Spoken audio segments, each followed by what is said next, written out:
Welcome back guys, I'm back with a brand new tutorial in the series Python Beginner to Advanced, and the tutorial is on exception handling. Let's see. In Python, error are of two types. If it can be of syntax error or it can be an exception. We all know that exception is an error which comes on the runtime. The simplest example of an exception is that when you are reading a variable and you are dividing a variable with the zero. So it's an exception. Divided by zero exception.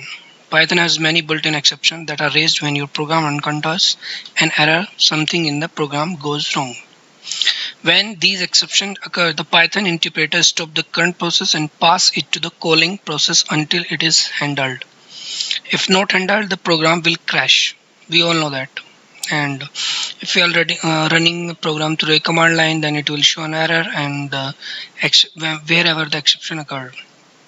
For example, let's consider a program where we have three functions A, B, and C, and A function A that calls function B, which in calls function C.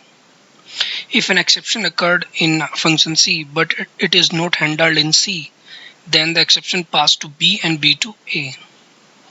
If never handled, an error message is displayed and our program comes to a sudden unexpected halt. Let's go to deep dive into exception handling with practical example.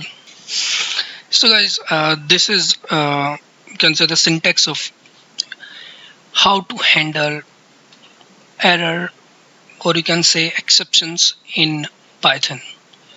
So we use a try except block or try catch block. Instead of try catch, we use try except block in Python. Inside try block, we put the code which we want to run, and we have a we know that any exception can occur, so we'll put inside this try block, and inside except we put whatever we want to execute or print whenever we find out any exception. Let's see, take a simplest example. Our code is executing on the runtime in the production, and in the try it requires a file and the file does not exist, so we'll raise an exception file not found. So if the exception occurred, we have to handle, we have to put some logging technique to know after that why this process is not working.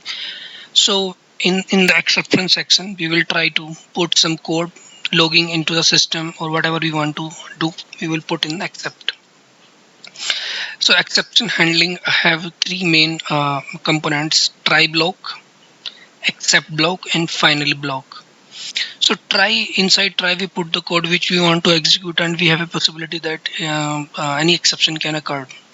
And after exception, except to catch that particular exception, and finally then the exception is handled. If we want to pass in control to the finally to execute the final code which we want to execute when any exception occurred.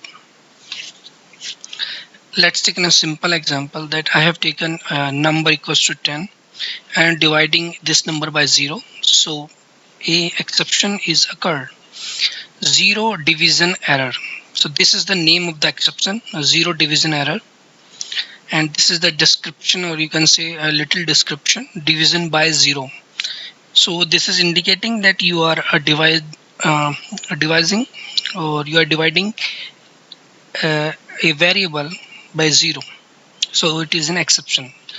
And built-in exception, if you will say the built-in exception, that it will be very good.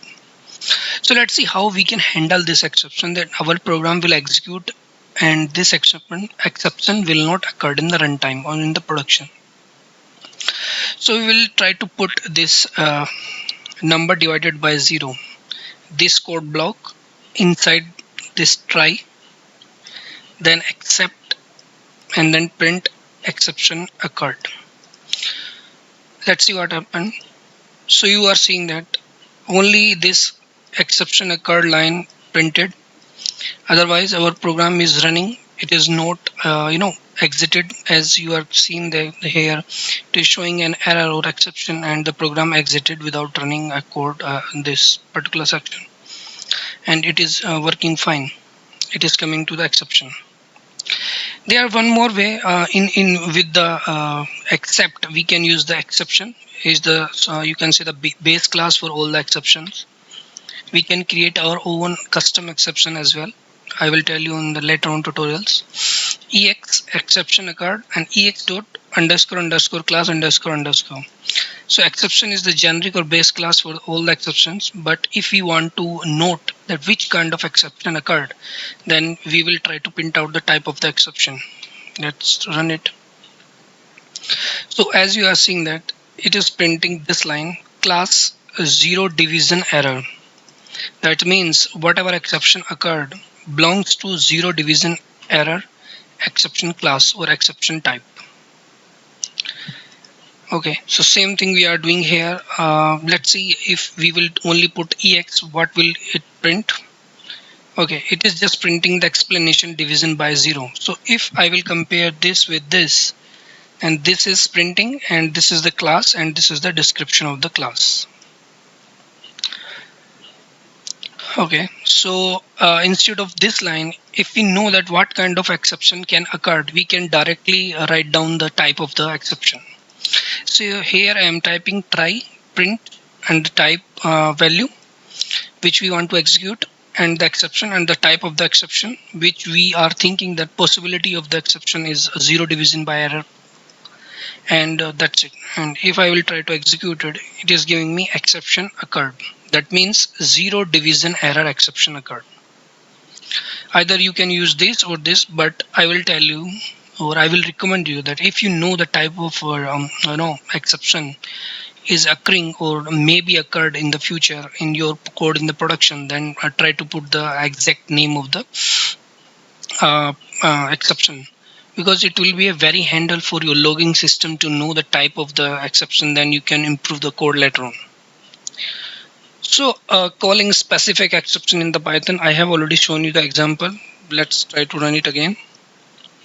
So exception occurred and pass. Finally, I'm using the finally block as well. So if I have printed or I have executed all my exception block and finally I want to do something like I want to close the connection or to the database, or I want to hit the API to give the login system data that something unexpected occurred and log into the system, that I can put in here in the finally. Raising exception in Python, we can manually raise the exception in Python. Let's see how. Try raise keyword, then space, then class of or type of the exception, and then a little description to it. So I'm raising value error and I'm putting that is not a positive number. Then exception, accept exception as ex, exception occurred es, and pass. So it is a yes, this exception is occurred. That is not a positive number. So description is printing and then the PASS. If you want, we can print out the class of this exception to be confirmed. So value error. So we can manually raise the error if in our code we have a possibility that if you want to override the description of the a predefined or built-in exception is not good, then you can change the description by this. You can raise the exception yourself and change the description as well. So that is not a positive number. I'm just showing this example to show you, like if you have a different kind of exceptions like value error, file not found, division by 0, and if you will put in the line above the exception or below the exception and any generic type of exception occurred, then it will not go to the exception. It will directly go to that particular type of the exception block and print that value.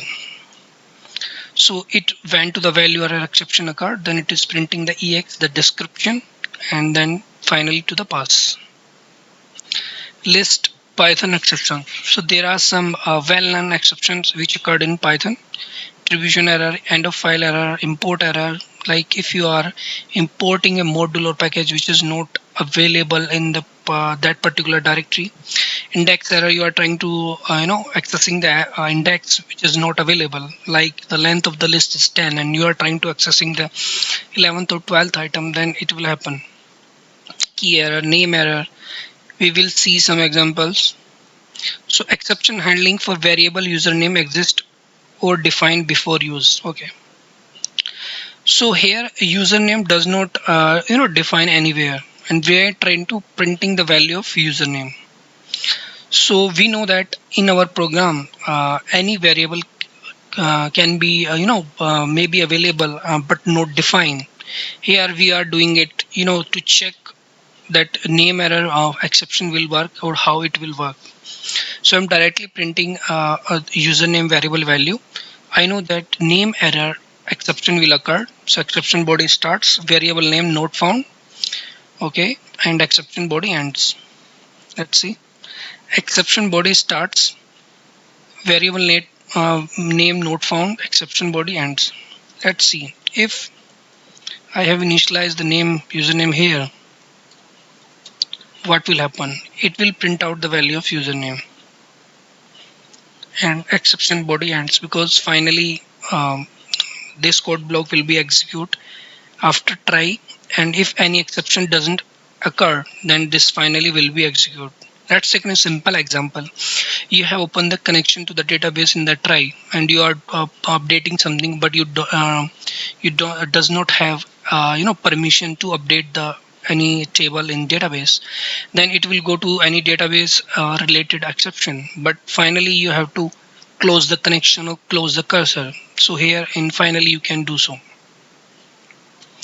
Exception handling for open a file and and check for file exist. So we have studied the file handling.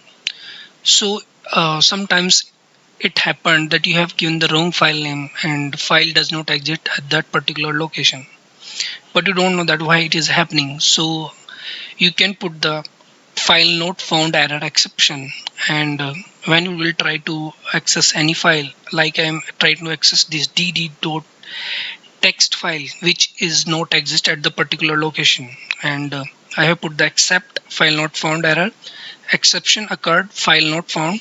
Then in the base class or generic class exception, I have put exception occurred, and then in finally I have put it the I want to print the pass value. Try to execute it. Okay, this particular file does not exist at this location, so the exception occurred file not found, that's it. So if the file is there, then if you will try to run it, it will not show you an error, it will just pass. Thanks for watching guys. Please subscribe my channel and like my video.